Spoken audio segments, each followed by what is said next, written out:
Hello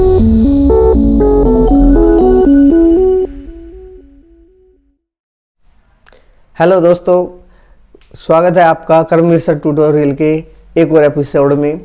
आज हम बहुत ही इंटरेस्टिंग एक वीडियो लेके आए हैं आपके लिए, तो उम्मीद है आपको पसंद आएगी।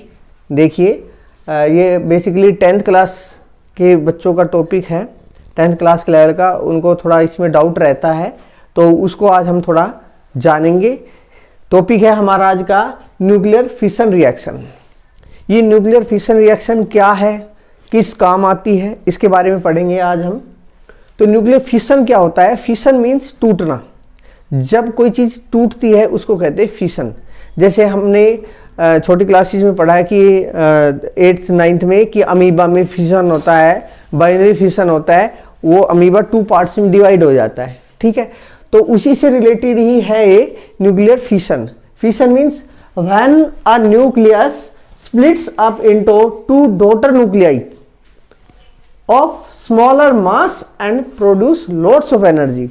क्योंकि when a nucleus splits up into 2 daughter nuclei, जब कोई न्यूक्लियस 2 छोटे न्यूक्लियाई में डिवाइड हो जाता है और ऐसे न्यूक्लियस जिनके स्मॉलर मास होते हैं और बहुत सारी एनर्जी प्रोड्यूस करता है, तो then it is known as the nuclear fission. इसको हम न्यूक्लियर फिशन कहते हैं। न्यूक्लियर फिशन में एक बड़ा न्यूक्लियाई होता है और वो जब 2 छोटे न्यूक्लियाई में डिवाइड हो जाता है तो इसे हम न्यूक्लियर फिशन कहते हैं।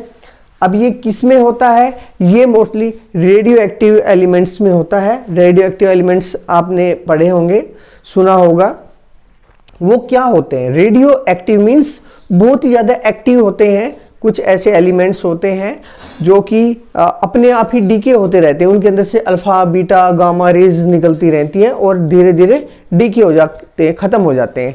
ये बहुत खतरनाक भी होते हैं, तो इसलिए बहुत ही प्रिकॉशन रखने की ज़रूरत होती है। तो अब सबसे ज़्यादा जो यूज होता है और सबसे ज़्यादा जो मोस्ट रिएक्टिव एलिमेंट है वो है यूरेनियम। यूरेनियम के कई आइसोटोप पाए जाते हैं। जैसे इसमें यूरेनियम 235, इसका यूज ज़्यादा होता है क्योंकि ये इसका एटॉमिक नंबर 92 होता है, सिंबल U होता है और एटॉमिक मास 235। फिर 233 भी होता है, 239 भी होता है, ठीक है। तो मोस्टली ये यूज होता है जिसका एटॉमिक मास 235 होता है। जब कोई स्लो मूविंग न्यूट्रॉन यूरेनियम 235 से कोलिजन करता है यानी टकराता है, तो जो यूरेनियम 235 है ये स्प्लिट हो जाता है 2 छोटे न्यूक्लियाई में, जिनमें से एक बेरियम होता है और दूसरा क्रिप्टॉन होता है।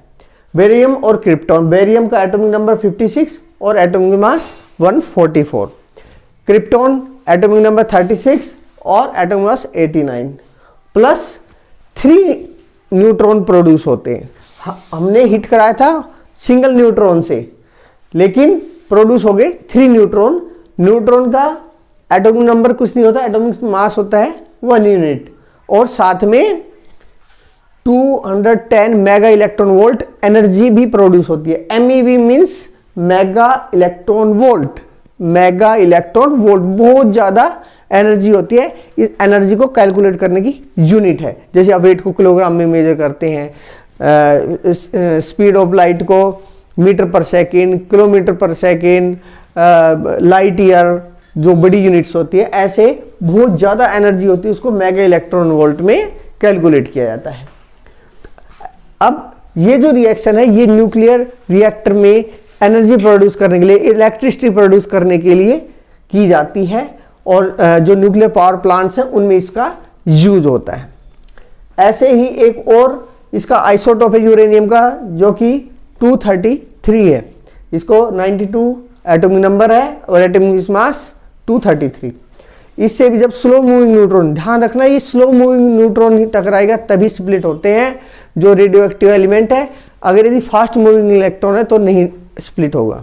तो slow moving neutron, when a slow moving neutron hits uranium 233, then it splits up into two smaller nuclei, which is xenon and strontium.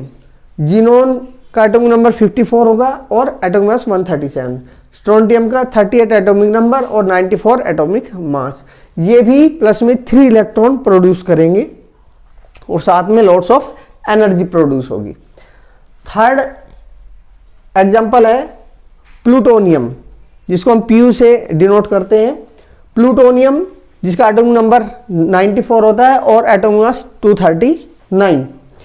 एक यूरेनियम 239 भी होता है जिसका एटॉमिक मास 239 होता है। ये प्लूटोनियम है जिसका 239 एटॉमिक मास है और ये भी रेडियो एक्टिव एलिमेंट है।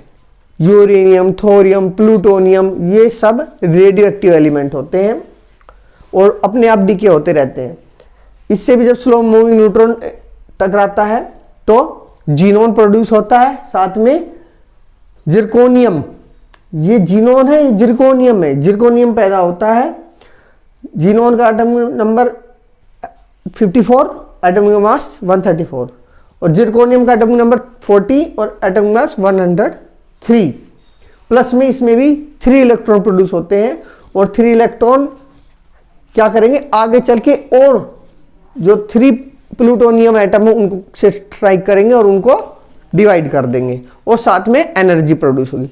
तो आप देख रहे हैं कि तीनों ही रिएक्शन में क्या होता है कि एक एटम है वो जब उससे स्लो मूविंग न्यूट्रॉन कोलाइड करता है तो दो डॉटर न्यूक्लियाई, 2 छोटे न्यूक्लियाई प्रोड्यूस होते हैं और साथ में 3 न्यूट्रॉन प्रोड्यूस होते हैं, साथ में एनर्जी प्रोड्यूस होती है। यहाँ पर आप ये एक बात ध्यान रखना कि जो रिएक्टेंट्स है मीन्स जो एरो के लेफ्ट साइड में यूरेनियम और न्यूट्रॉन, इनके atomic number right hand side में जितने भी है हमारे जो डॉटर न्यूक्लियाई उनका और न्यूट्रॉन का, इनके एटॉमिक नंबर के सम के इक्वल होगा, एटॉमिक मास के इक्वल।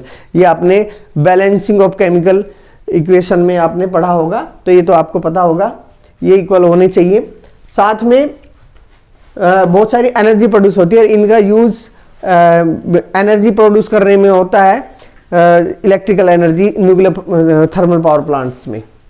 और अब इस एनर्जी को कैलकुलेट कैसे करते हैं, इसको कैलकुलेट करने के लिए आइंस्टीन्स ने जो साइंटिस्ट हैं उन्होंने एक रिलेशनशिप दिया था हमें E=mc², यानी इसको हम एनर्जी मास रिलेशनशिप भी बोलते हैं कि एनर्जी मास रिलेशनशिप क्या है, E for energy, M mass of the fuel या सब्सटेंस, कि कोई सब्सटेंस उसको बर्न करते हैं तो कितनी एनर्जी प्रोड्यूस होगी, साथ में C², यहाँ पर C क्या है, velocity of light, C is velocity of light which is 3 lakh kilometre पर सेकेंड होती है। ठीक है, तो ये न्यूक्लियर फिशन रिएक्शन होती है और इससे आजकल अभी फ्यूचर में बहुत इसको काम में लाने की प्लानिंग चल रही है सरकार की और इससे साइंटिफिकली भी इसका बहुत ही यूज होता है। तो ये टॉपिक था आज का हमारा, तो उम्मीद है आपके डाउट्स क्लियर हो गए होंगे, आपको पसंद आया होगा। Thank you for watching our video.